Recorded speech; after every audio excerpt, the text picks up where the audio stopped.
Whakala whalai atu ki hawhiawhi nei, hane he tūlu do wala tala tutupu ke lata ia mo hawhiawhi.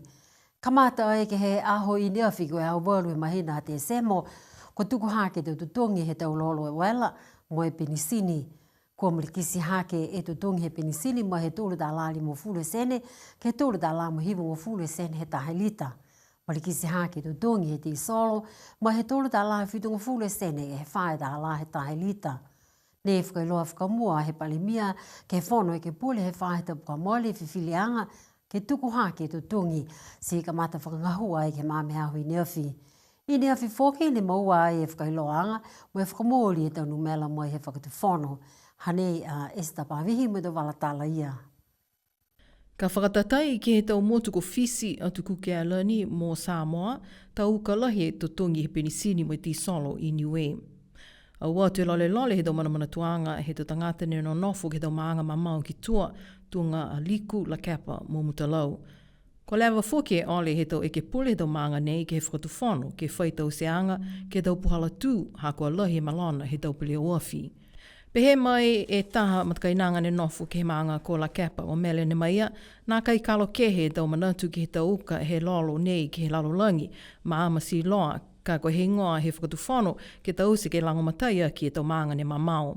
Pehea ia koe whakahalaha ia ki he lau tōlu ne no nofu ke he maanga ko la kepa, koe ke lea he tau puhala tū, ko malona te he tau mtoka he lahi hopo hopo, mukulu he tau pokoluo, koe mitaki ni I whakakū ka osi e tanu, kai toe uha kua liu ni ke lea. Pihia whoke da manatu ha he lina tonga kilo ne nofu I mtalau. Pihia ia koe ka venga ha ia e tau momui halau tōlu ne no nofu mamau mai I alofi. Koe mamau e hala, koe lahi e mole ke penisini, mo ka venga ke tau mena maua he tau mga whawa.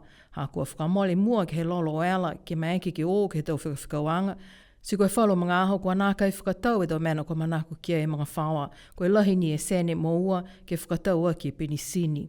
Longa whoki e whalo he tau manatu mai he tau matakainanga ne no nofu he tau maanga nei, mo e ole lau tōlu ke whaitau seanga ke langomatai e tau maanga nei ha kua lahi e ka venga ke he tau puhala tū, ne nākai mitaki mo tau matokane whamalona, si lafi atu ki ei tau uka he lolo ela.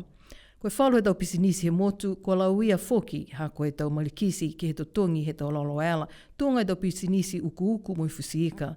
Kumi atu a BCN News ke he maukoloago Evan Barkley he Niue Blue, mo pe he mai a ia koe numela ua e tutongi he tau lolo ela ke he tau tupe whakamole he pisinisi. Numela taha e tau tutongi he tau tangatanga hua, mo numela ua e tutongi he penisini ke lata me tau posi mo tau motoka.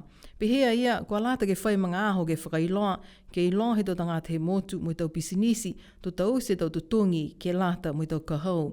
Koe mahina o ke topani ne whakawhanu atu I tau tutungi fōu, ke lata me tau fōu, si tō mui mai e whakailoanga he whakatuwhanu ke hikianga he tau tutungi penisini mo I Tisolo. Koe mana ia, tō ka venga he pisinisi e tau tutungi lafi ki longa nei.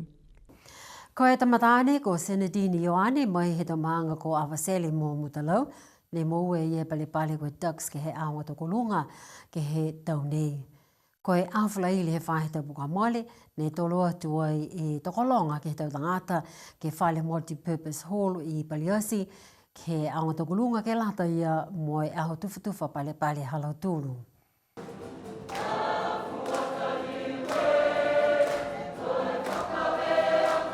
Ko lau tonu nei ne kau tua I ke wahenga tau hong fumaturu, ko e tau whanau ka usi mai he aonga he tau nei.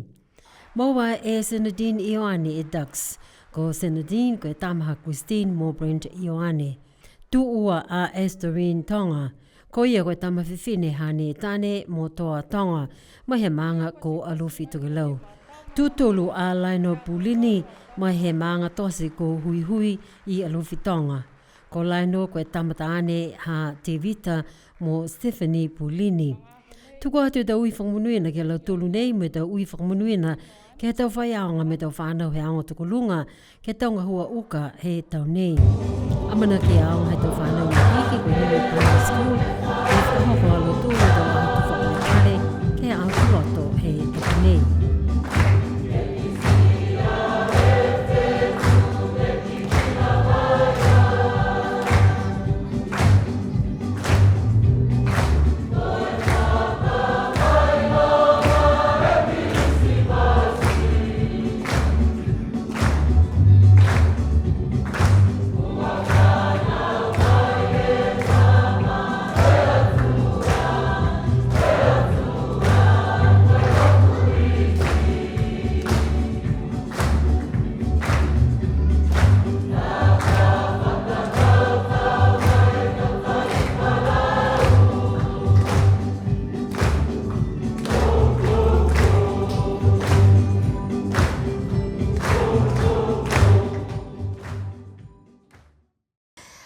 e matakau mai he tau whahinga hua he whakatu whono New Zealand e lata ia mo tau whakaholoanga cyber security. Kua hoko mai ke he motu ke tau sia i tau whakakoanga ke lata ia mo tau whahinga hua he whakatu whono. Tau maanga, tau aonga si pihwhia whoki mo tau matakau ke he kehe he motu. Ko tau pulotu nei mai he tau whahinga hua Protective Security Requirements, PSR, ko whahinga hua leo leo ha New Zealand, mo whahinga hua Officer National Cyber Security Centre. Ka mate tau whakakoanga halau tolu, mo e aonga he tau whanau i kiiki, mo e o whanga tolo tolo pulu, pihia mo e tau whahinga hua whakatu whono, ko e tau eke pule, tau ako, mo e tau whaiaonga, mo e tau mamatua he tau aonga. Kua watu fōki a lau tolu ke he tau maanga, he tau awhiawhi ke tūtala mai tau tangata. Mai whakaako ke lau tolu ke he tau mana ke pui pui mai he tau mahani kolokolo vau he tau tangata online. Mai longa e BCN News, koe naka i la whai manta whakatu whono tohi ia a Niue, ke le veki mai pui pui he tau tangata mai he tau mahani kolokolo vau he tau whakaholoanga online, tunga e cyberbullying. Mai longa fōki koe taha e whakatu whono whakalatalata ne tālanga he tau tau longa kua mole, kai naka i liu lo ngona foki kua hoku ki whē. Ko e whanau ke pule he whahe tau puka mole ne talia ai he tau e ke pule e kupu puleanga he lilifu e ke pule ha mutalau ko lilifu ko Maureen Milekitama ke ui atu ke whakatu whanau ke pui pui e tunuhia he tau holonga he tangata Niue ke mai ke ia lau tūru ni hoko ia ke vili moe nofo ki loto he whanau e ke pule. Ko vili mo talia kia i e tau e ke pule nā kai talia he palemia i ki pule ko tātui pia foki mo e ki pule motu ko Olaf Jacobson. Hane ia esta pavihi mo e tau walatala ia. Pehe e lilifu ko Maureen Milekitama, nā kai koe kupu pulenga ke whiri tangata, ka koe lali ke le veki mo i pui pui e tau tonu hia he tau tangata Niue.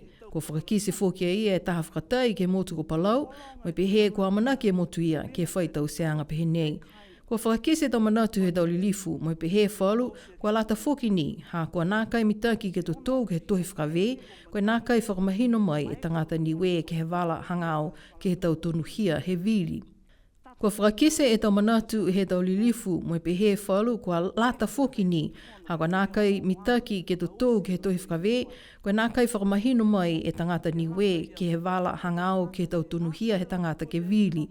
Mai longa whoki, koe mahina kua mole ne whakamōli ai he palemia lilifu Dalton Tangelangi, mo e palemia ha New Zealand e maweheanga ke muitua mo e whalanaki ke he tautau whianga he United Nations Charter, ke le veki mo i pui pui e tau tonuhia he tau tangata osi. Mai longa, koe kupu pulenga, mo e nākai whai talahauanga e whakatuwhono tō whakangahua na kai mahuinga ke longone do manatu he tau lilifu e ke pule, hangauia ke tau tonuhia he tau tangata motu kehe, kua lewa ino nofo he motu, mo kua manako ke uia Niue, koe motu mo kaina halau tolu. Tali mai he tau tahe awhi hiwe seo whitungu fulma whaa he pule whakamotu, le mungu fulma tahe tau, koe tahala ia e tangata motu kehe kua hoko ke he whono e ke pule, ke eke mo e ke pule, koe lilifu ko Terry Cole. Tōlu ngo fulu e tau he whakakise e whalanaki he tau tangata he motu kia ia, mo e vilia ia ke eke mo e ke pule motu. Kua hoko tua i ke he mga hala tua wha, kua whita e matakau he whahinga hua, ma tau le kua tupu whakawafo he watu ke hele e tau akau ma tau niu ne ke vevele ka tua e matangi. Pihia he talahau he te ki Turkey leo leo ko ia ko Richard Sami ke he whono ne whakahoko ai ki matawai he whahita puka mole. Ko e o kio ki whahi tapuka male ne taha e a kau maki ne veli hefo ke he puhala tū, he waha loto ha alofi ki la kapa. Ko whai mga aho he ngahua ki ai e matakau takitaki maanga hala kapa mo e whahi ngahua mai tau le kua tūpu whakaofo ke hele e a kau nei ke whakatai puhala tū. Kai tahania nei he tau puhala tū he motu ne whai lauia tū mau ke he tau a kau veli hefo he tau mga aho ka tōlahi e uha po ke havili. Koe pongi he aho nei, no kua tolo atu ai fōki e tau hukui he tau matakau tū whono maanga, ke lata ia mo i tau whakatūtalanga langa taha he tau, ke he whale he tau le kua tūpu whakaofo. Kua uatu lau tōlu ke ngahua au loa, mo i whahinga hua nei, sipi hia mo i whahinga hua fuafuanga matangi ke i loa i tau whakatokaanga, ke lata mo i mga hala toa wha. Koe mga hala toa wha he motu ka mata he aho taha he mahina Novema, ke hoko atu ai, ke aho whakahiku e mahina apelila he tau fōu. Ini awhine maua e whakailoanga mai he matakau Niue Ocean Wide, ke lata ia mo e taha whakaholoanga scholarship, po ke tau whakakoanga kua whakata he tau mga honi, ke tuhi o le atu am tūlu he tau tangata he motu, ke he tau atu tau hong fulma walu, ke tūnu fulma lima ko manako ke whakalaulahi ham tūlu he tau whakakoanga.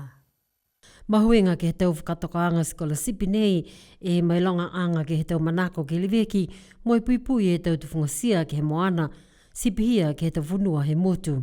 Mai longa whoki ko alata ke liu mai ke he motu, ne nofo menga hua ke he ua e tau, po ke nofo lewa ka osi e tau whakakoanga. Ko alata ke tuku atu e tau tuhi ole to hoko e aho ufu maturu he mahina nei a te semo. Ka manako ke iloa atu whoki po ke iloa whakalaulahi, kumi atu ke he whanga pepa he matakau Niue Ocean Wide, po ke kumi atu ke he ofisa halau tūru i utuko a lofi. Pēna hata tūru tō wala tala tutupu ke lata ia moe awhiawhi nei, no nofo a mai munui nei pōto li liwa tō tūru ki whalewia whoki ke he whaitapu kahau, o sana sune holo nei ko mawehe atu munui nei pō.